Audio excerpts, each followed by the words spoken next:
Correva l'anno 1982 quando degli accademici bolognesi decisero di depositare alla Camera di Commercio di Bologna la ricetta per il ragù alla bolognese, con l'intento di standardizzare quella che era una ricetta tradizionale popolarissima, o come i creatori stessi scrissero in maniera poetica, per vestire degnamente la tagliatella, depositata nuda come fu creata, con un altrettanto degno ragù. Con le stesse motivazioni, nel 2023 un comitato di esperti ha deciso di riscrivere, aggiornare e reinterpretare leggermente la ricetta del ragù, ed è la ricetta che oggi vi presentiamo. Iniziamo con gli ingredienti. Questi sono gli ingredienti per 6 persone. Partiamo dalla polpa di manzo macinata, circa 400 grammi. Di cosa parliamo? Parliamo tecnicamente di cartella di manzo. Non è facile trovarla oggigiorno, quindi se volete sostituitela, come abbiamo fatto oggi, con del muscolo di manzo. Passiamo poi alla pancetta fresca di maiale. Questa qui che vedete è circa 150 grammi, macinata grossa, così come lo è la polpa di manzo. Uno dei dubbi che spesso la gente ha a casa è quale tipo di pancetta. Ovviamente non quella stagionata, stiamo parlando della pancetta fresca, possibilmente con 5 strati. Grasso, magro, grasso, magro, grasso. Quella è la migliore pancetta che potreste trovare. Come sapete, il muscolo è abbastanza magro, quindi ha bisogno di una massa grassa non indifferente. Le proporzioni qui sono cambiate leggermente rispetto alla versione originaria. C'è una netta prevalenza della carne di manzo rispetto alla carne di maiale. Passiamo agli aromi, sono gli stessi della ricetta originaria, ovviamente: cipolla, carota e sedano. In questo caso le proporzioni sono le stesse, rimaste uguali rispetto alla precedente, 1-1-1. Perfetto, adesso passiamo al vino, il vino che può essere bianco o rosso. Per quello che riguarda il pomodoro avremo 200 grammi di salsa di pomodoro, passata di pomodoro ovviamente, ed un cucchiaio di triplo concentrato di pomodoro. Passiamo a un ingrediente che tecnicamente è opzionale, anche se il suo uso in questo contesto è incoraggiato, ovvero il latte, un latte intero. Il latte noi lo mettiamo sempre perché aiuta a stemperare l'acido proveniente dal pomodoro e dal vino. Poi bisogno dell'olio d'oliva per fare i vari soffritti. E ovviamente poi un liquido per mandare avanti la nostra cottura per 2, possibilmente 3 ore, un brodo vegetale o, come in questo caso, un fondo bruno che dà ancora più sostanza al nostro ragù. Tecnicamente loro affermano che potreste anche cavarvela con dell'acqua.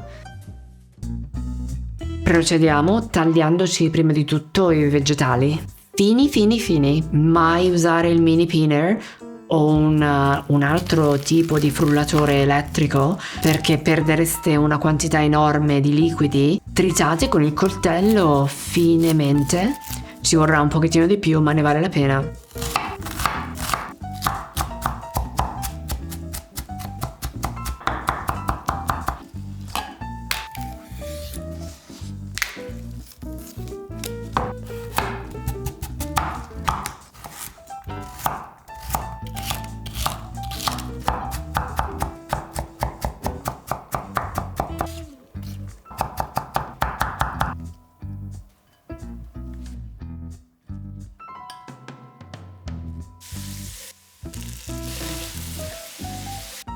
Iniziamo prendendo una bella casseruola, possibilmente in ghisa. Deve essere almeno di 24 cm, meglio ancora 26. 3 cucchiai d'olio. E facciamo rosolare la nostra pancetta.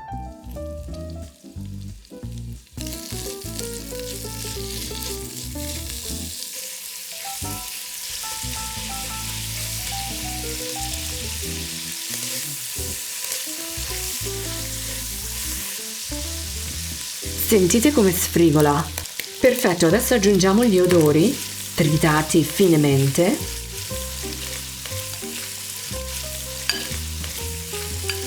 Lentamente, fiamma medio-bassa, girando di tanto in tanto.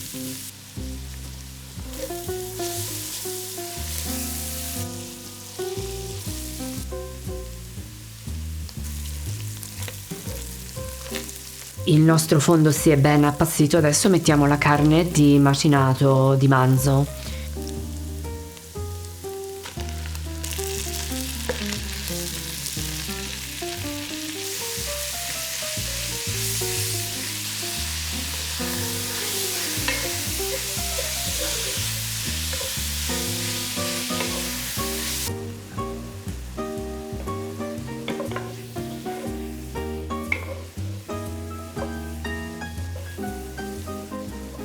Quindi la facciamo andare fino a sentire quello sfrigolio.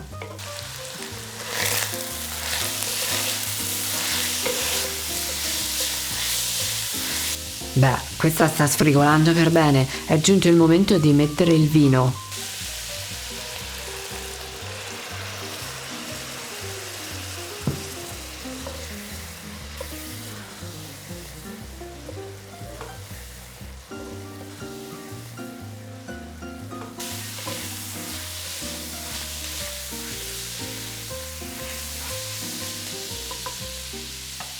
Il vino si è completamente ritirato, la carne sta sfrigolando di nuovo.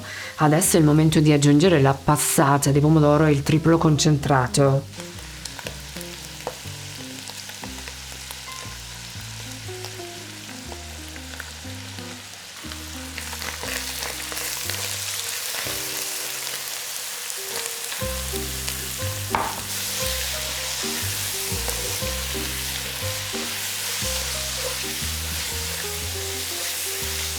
Perfetto, adesso aggiungiamo 2 mestoli di brodo, anche 3.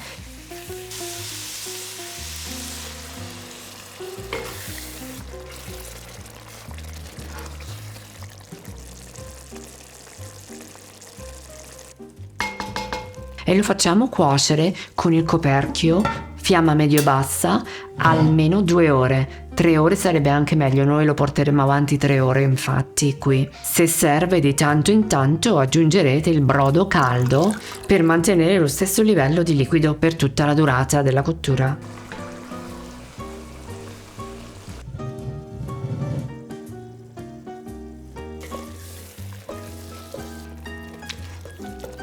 Mentre il ragù cuoce, una nota circa il colore del ragù, no? Il colore che il ragù alla bolognese deve avere al termine della sua cottura è definibile come un color ruggine abbastanza scuro, che è il colore distintivo del ragù alla bolognese. Questo ragù già fa un odore spettacolare. Adesso possiamo aggiungere il sale e il pepe, iniziamo a dargli una giustatina, siamo arrivati quasi alla fine. Nel mio caso aggiungerò il latte, come detto noi lo aggiungiamo sempre, perciò è giunto il momento di aggiungerlo e fargli fare un'altra mezz'ora, 3/4 d'ora di cottura con il latte dentro.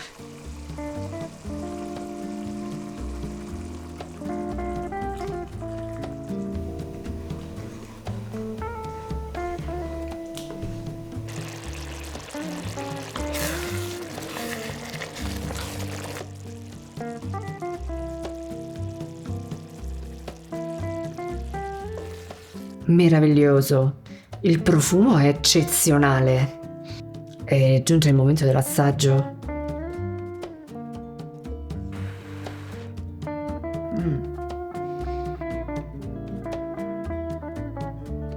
È perfettamente bilanciato. L'aggiunta del latte ha senz'altro aiutato. Il gusto è rotondo ed è un gusto che ti riscalda il cuore. Io direi che ci siamo, è anche salato il giusto, adesso non ci rimane che spegnere e buttare la pasta, le tagliatelle e mettere tutto insieme e mangiarlo. Mangiare di gusto. Io ho l'acquolina in bocca già.